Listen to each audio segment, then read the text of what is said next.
Salam cerdas, salam rahayu buat dulur-dulur semuanya. Mungkin di kalangan spiritual ataupun supranatural, atau kita belajar tentang ilmu kegaiban gitu.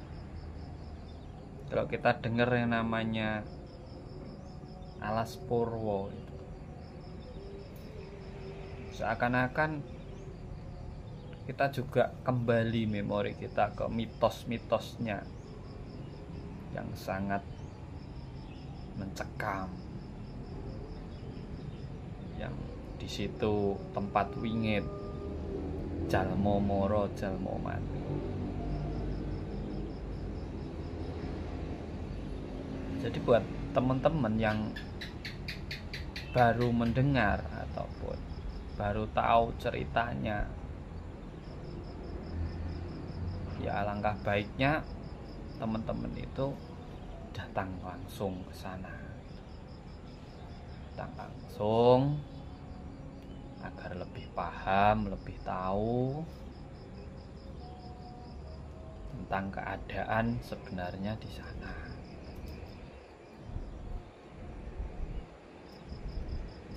7 tahun lalu pertama kali saya itu masuk ke alas purwo, sekitar tahun 2017-an. Itu waktu itu saya masih perjalanan di Gunung Lawu. Gunung Lawu itu saya dapat dari simbah saya, disuruh ke timur. Ke timur itu kemana kan saya juga bingung, cuma dari perjalanan yang saya lalui ternyata saya sampai alas purwo. Itu masih jalannya tidak seperti sekarang, jalannya dulu. Cuma namanya saya belum kenal, saya itu belum tahu alas purwo itu seperti apa. Saya sendiri juga tidak pernah cari-cari di Google atau tentang mistisnya atau tentang mitosnya alas purwo. Ya, kenyataannya saya berangkat ke sana.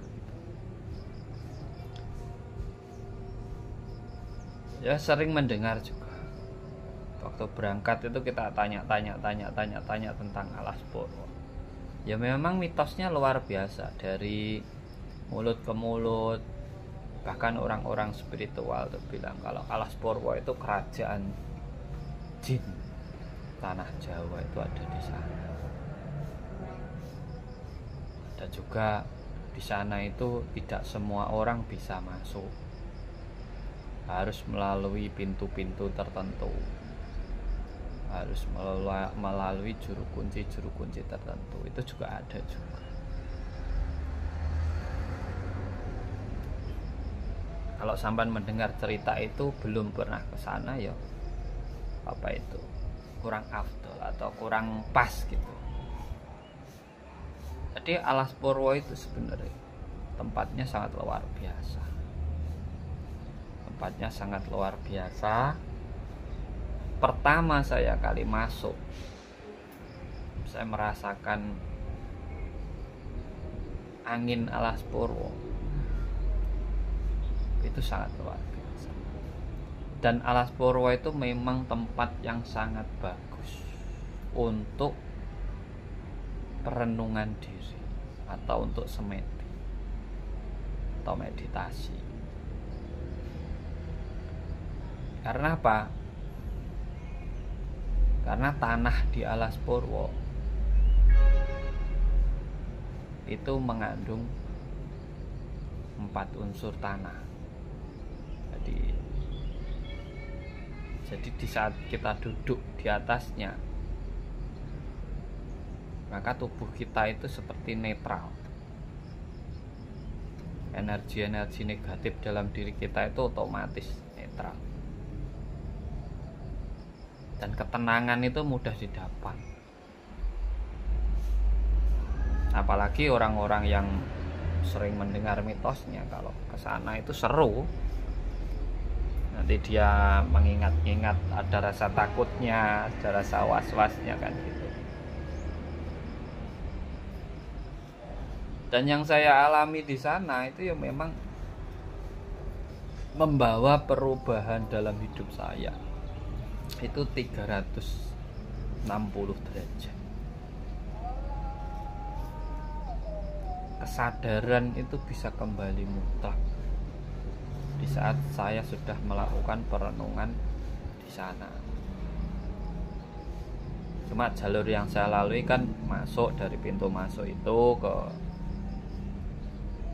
situs Wiwitan, masuk lagi ke Pancur, masuk lagi ke Sendang itu untuk mandi itu, terus masuk ke Gua Istana, Gua Mayangkara, Gua Padepokan gitu. Jalur saya di situ aja.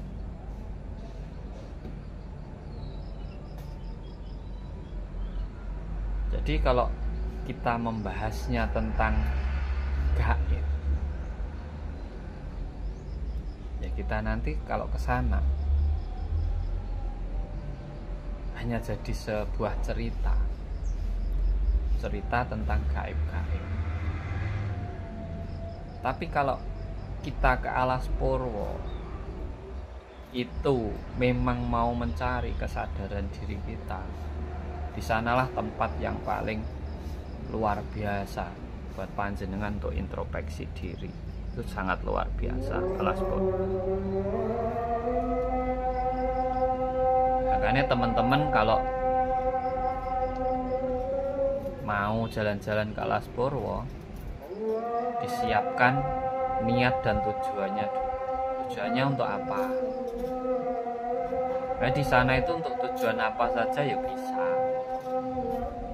Banyak orang di sana itu nyari pusaka ya banyak. Untuk pesugihan ya banyak. Cari kodam ya banyak. Ilmu-ilmu leluhur ya banyak. Makanya banyak orang kesurupan di sini. Dan kalau kita masuk ke area dalam Alas Purwo itu memang hutannya hutan bambu. Jadi hutan bambu itu kayak nggak tahu arah.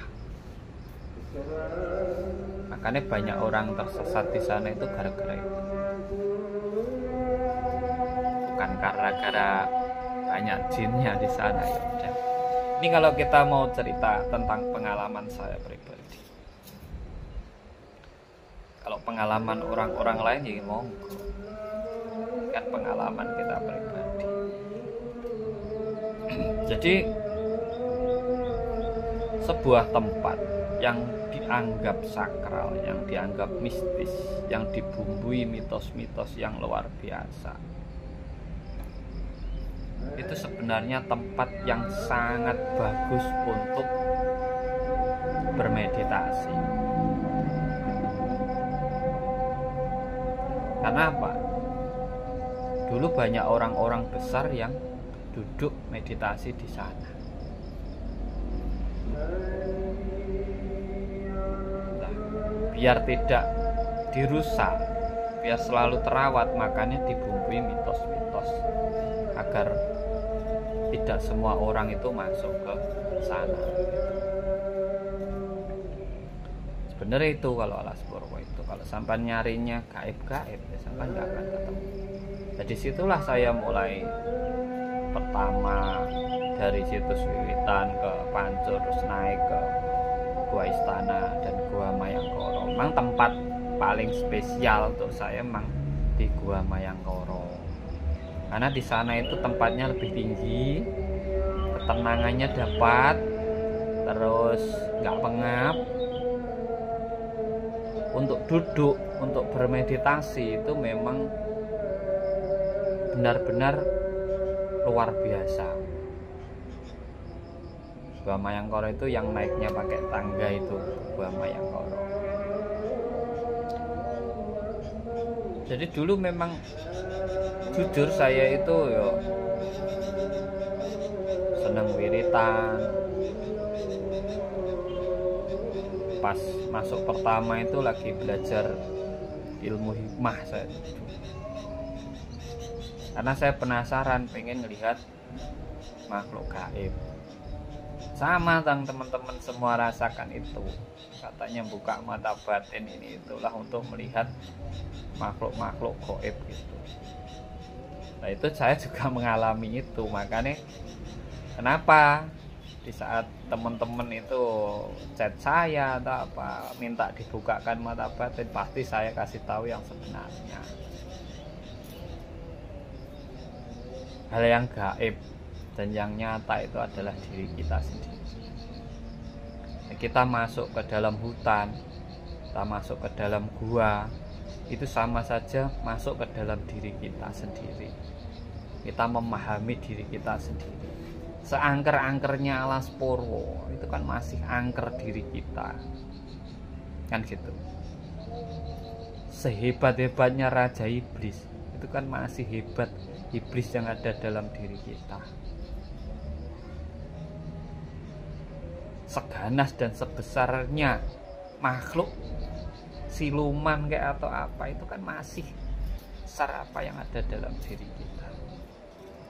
Dari situ kita masuk untuk mendalami atau mengkaji diri kita itu. Dan memang saya tidak ketemu maksudnya makhluk-makhluk gaib di sana itu saya nggak ketemu. Bahkan di samping kanan dia banyak yang kesurupan waktu, tapi ya saya sendiri nggak ketemu gitu. Memang nggak menemukan hal-hal itu. Cuma memang dari Purwowiwitan di situ timbul kesadaran dalam diri saya harus memulai awal lagi. Konsep-konsep atau pola pikir saya yang nyatanya dulu saya masih kebingungan lah, makanya itu saya mau bangkit dan merubah konsep pikiran saya, konsep hidup saya, perjalanan hidup saya, memulai awal lah. Itulah yang saya namakan saya berubah 360 derajat.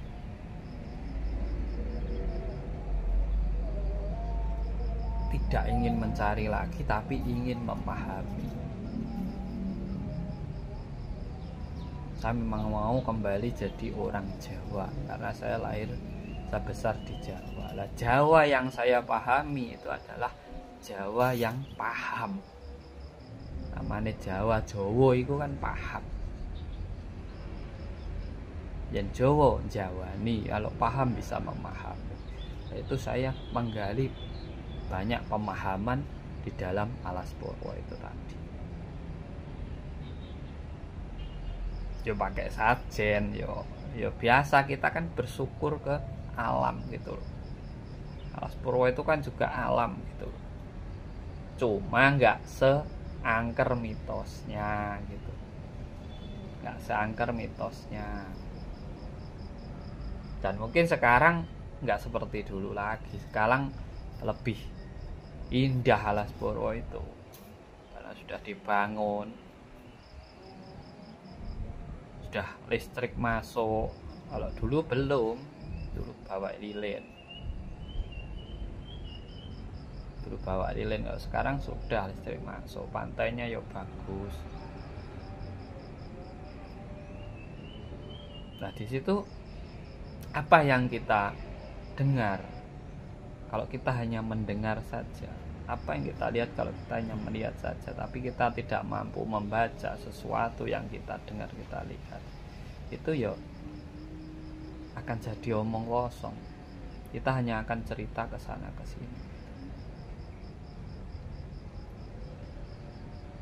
Alas Purwo itu tempat terbaik kalau sampean ingin merenungkan diri sampean. Kalau sampean ingin kembali ke diri sampean, dimana di saat sampean di gua ataupun di tengah hutan, di situ sampean merenung, bermeditasi, berpikir tentang diri sampean, itu sangat bagus. Kalau tentang mitos di sana kerajaannya jin kayak apa, ya sana memang kerajaannya jin dulu, tempat pelarian orang-orang yang bermasalah gitu. Orang-orang yang hidupnya bermasalah ke sana untuk diam, akhirnya keluar bisa lahir kembali dengan konsep barunya kan gitu. Itu kalau tentang Alas Poro. Dan memang yang tempat saya luar biasa kan itu Alas Poro, karena itu titik awal kebangkitan dari spiritual saya, ataupun titik awal saya seperti ini itu adanya di Alas Poro. Bukan karena saya ketemu leluhur-leluhur, enggak. Bukan karena saya mendapatkan kesaktian dari Alas Poro, enggak. Bukan saya ketemu jin setan di Alas Poro, enggak. Purwo Wiwitan mengawali cerita pada diri kita, memulai konsep baru pada diri kita, meninggalkan konsep-konsep lama yang tidak ada gunanya. Kita bangun di situ, kita mati, masuk ke dalam tanah, kita mati, kita keluar lagi dengan jiwa baru ataupun konsep hidup baru. Jadi tidak seangker mitosnya itu. Di sana itu tanahnya paling bagus untuk itu. Kalau ada mitos di sana ada ini. Ya paling yang cerita itu kan ya orang sing goib.